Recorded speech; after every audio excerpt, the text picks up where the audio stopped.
Santíssimo e eterno Deus, amado Pai, graças te damos, Senhor, por esse dia, dia do Senhor. Obrigado, Deus, porque o Senhor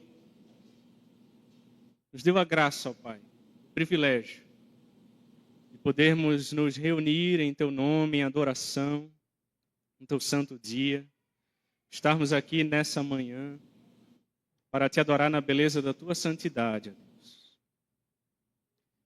E que o Senhor fale aos nossos corações por meio da Tua palavra, que é viva e eficaz. Que o Senhor ilumine as nossas mentes e aqueça o nosso coração.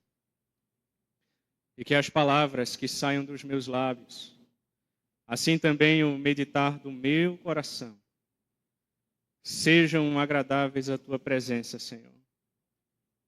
Rocha minha e Redentor meu. Assim oramos em nome de Cristo Jesus. Amém.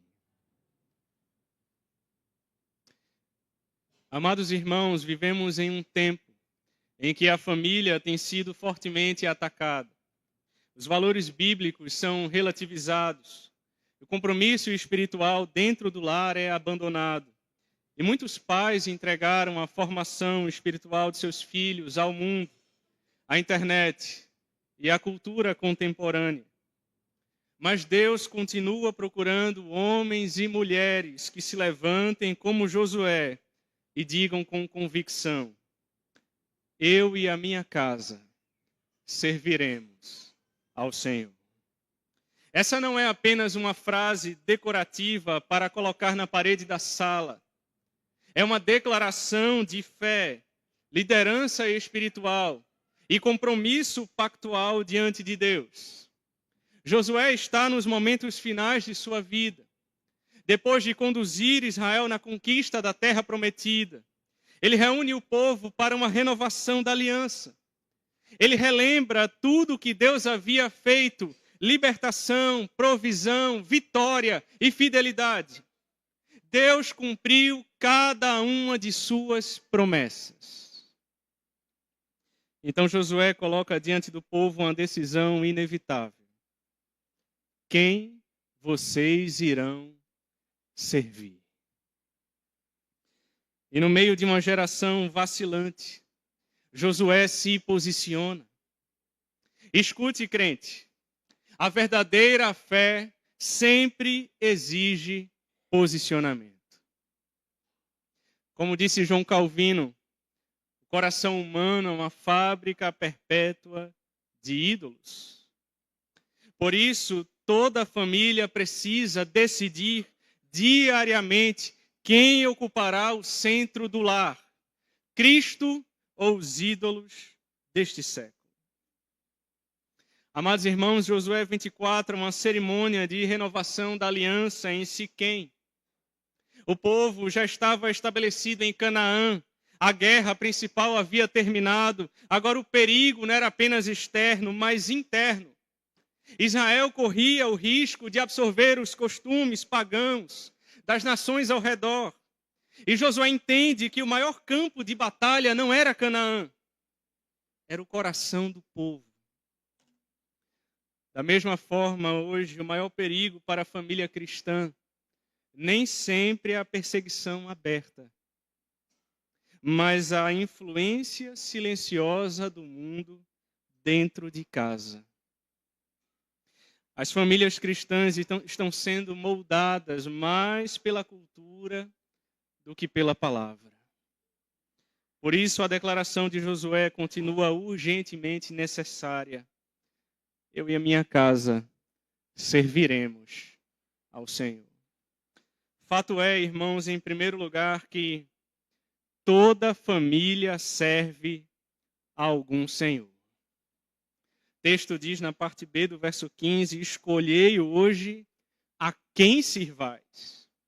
Josué deixa claro que não existe neutralidade. Toda casa serve a alguém ou alguma coisa.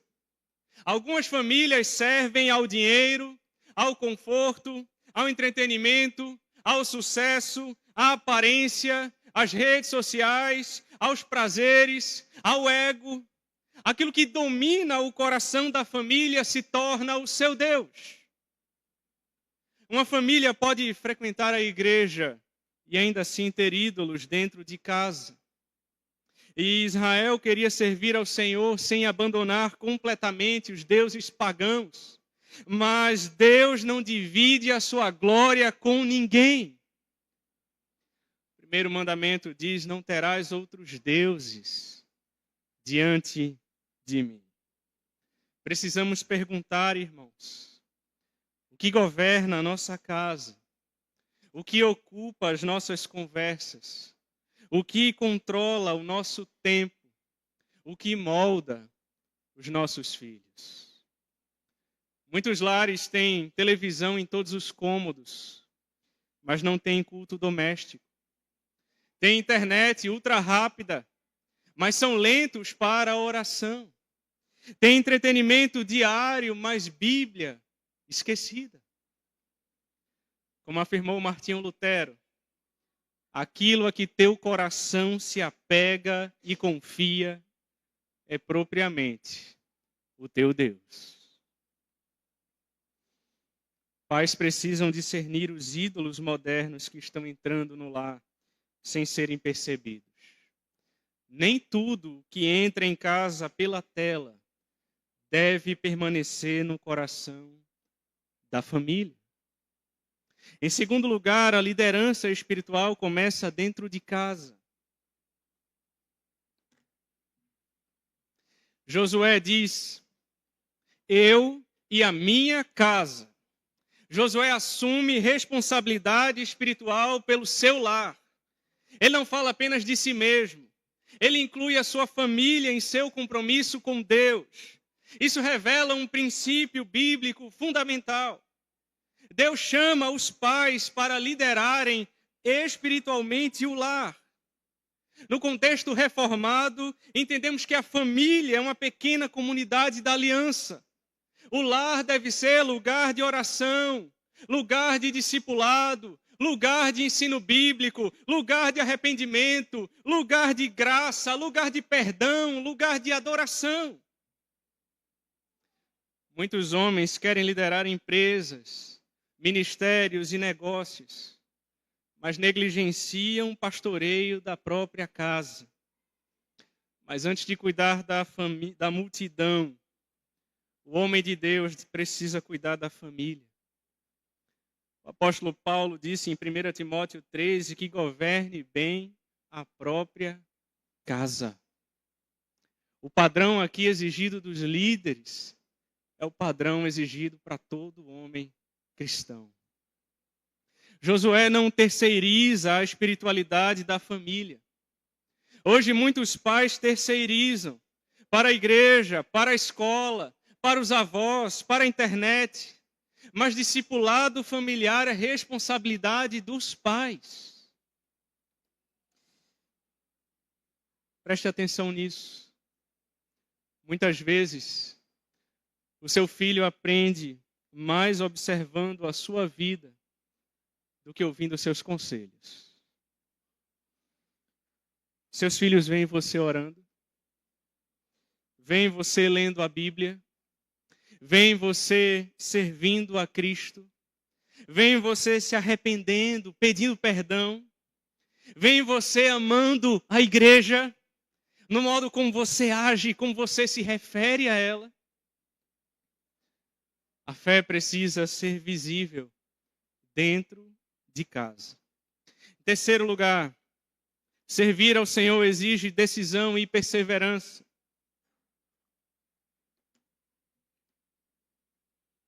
Josué diz: eu e a minha casa serviremos ao Senhor.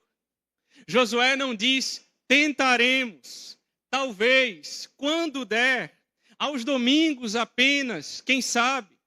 Ele faz uma declaração firme.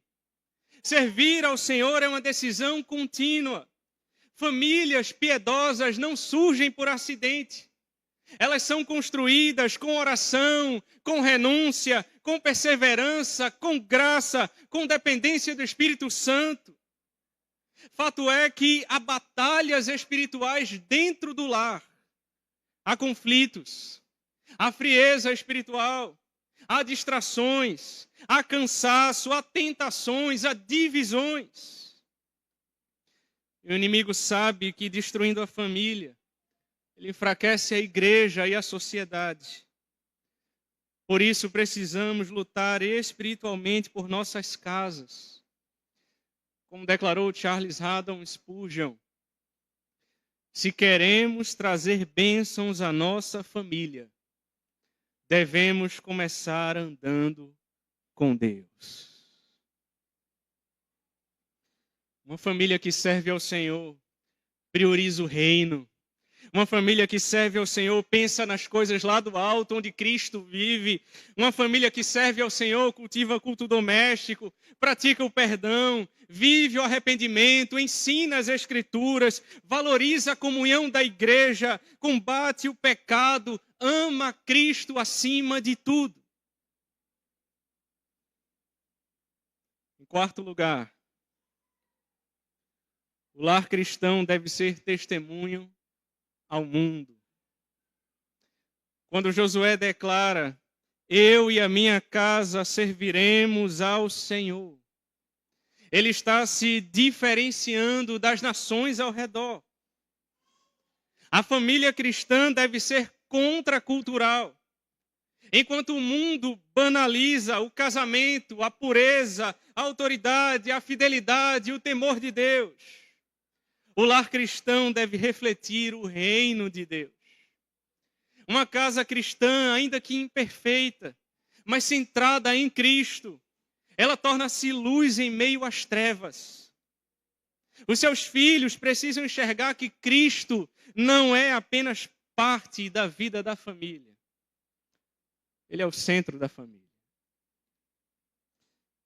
Conta-se que durante uma visita pastoral, um pastor perguntou a uma criança: quem é o homem mais importante da sua casa? E a criança respondeu: eu acho que é Jesus. E o pastor então perguntou: por que você acha isso? E ela respondeu: porque meus pais falam dele o tempo todo. Meus pais falam de Jesus o tempo todo. Que realidade maravilhosa seria se toda criança pudesse dizer isso. Os meus pais falam de Jesus o tempo todo. Esse texto, então, nos deixa algumas reflexões, irmãos. Primeiro, para os pais. Assumam o sacerdócio espiritual do lar. Não negociem princípios bíblicos. Orem com seus filhos. Não apenas por eles. Orem com eles.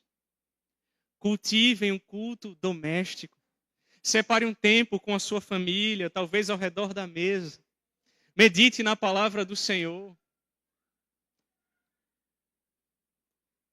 Deem um bom testemunho para os seus filhos. Lembre-se que muitas vezes o seu testemunho fala mais alto do que as suas palavras, os seus conselhos. Para os casais, o seu casamento deve refletir a Cristo. Protejam a unidade da família. Aprendam a perdoar. Lance fora todo o orgulho. Pense na sua família, no seu casamento, antes de pensar em você. Para os filhos, honrem seus pais. Aprendam cedo a amar ao Senhor. Não tenham vergonha do Evangelho. Não ouçam as muitas vozes que ecoam nesse mundo. Ouça a voz do Senhor por meio da sua palavra. O fato é, irmãos, que famílias fortes edificam igrejas fortes. A minha oração, celebrando esses 34 anos da nossa igreja, é que Deus abençoe poderosamente as nossas famílias. Que Deus fortaleça a fé das nossas famílias. Que os nossos pés estejam firmados na rocha que é Cristo. Que sejamos semelhantes àquele homem prudente que edificou a sua casa sobre a rocha. E que vieram as chuvas, transbordaram os rios e lançaram os ventos, deram com ímpeto contra aquela casa que não caiu, porque fora edificada sobre a rocha, que é Cristo nosso Senhor. Josué estava velho, sua geração estava terminando, mas a sua fé permanecia firme. Enquanto muitos hesitavam, Josué se posicionou. Hoje Deus continua procurando homens, mulheres, pais e mães que tenham coragem de declarar: eu e a minha casa serviremos ao Senhor. Talvez sua família esteja enfrentando crises. Talvez sua família esteja enfrentando uma frieza espiritual, conflitos, afastamento, dores profundas. Mas eu quero dizer para você hoje que Cristo é poderoso para restaurar sua casa. Não perca a esperança, não desista de orar. Cristo é poderoso para transformar a sua família. Jesus morreu e ressuscitou para nos salvar e também para estabelecer um povo santo, famílias da aliança, casas que glorificam o seu nome. Quem está governando a sua casa? O Senhor realmente ocupa o centro do seu lar? A sua família está caminhando para mais perto de Cristo? Hoje é dia de renovar a aliança diante de Deus. Que cada pai, mãe, jovem, criança possa sair daqui dizendo com fé: eu e a minha casa serviremos ao Senhor. Feche seus olhos e vamos orar.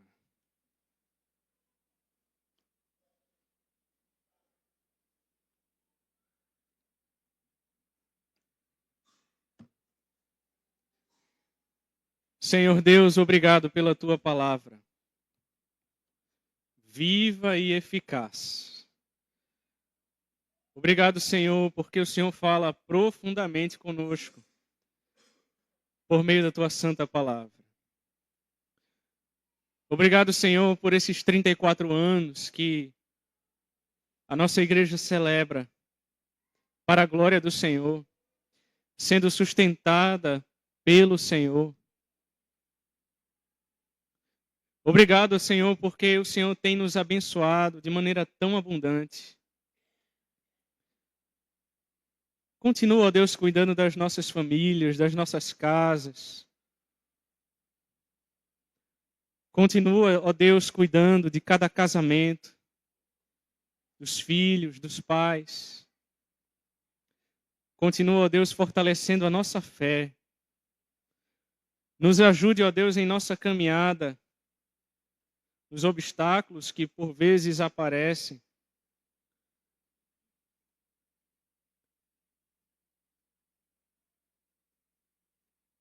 Que o Senhor nos ajude, ó Deus, a perseverar até o fim. Que os nossos pés não vacilem. Antes que possamos guardar firme a confissão da esperança, sem vacilar. Sabendo que quem fez a promessa é fiel. Abençoa-nos, ó Deus. Assim nós oramos em nome de Jesus. Amém.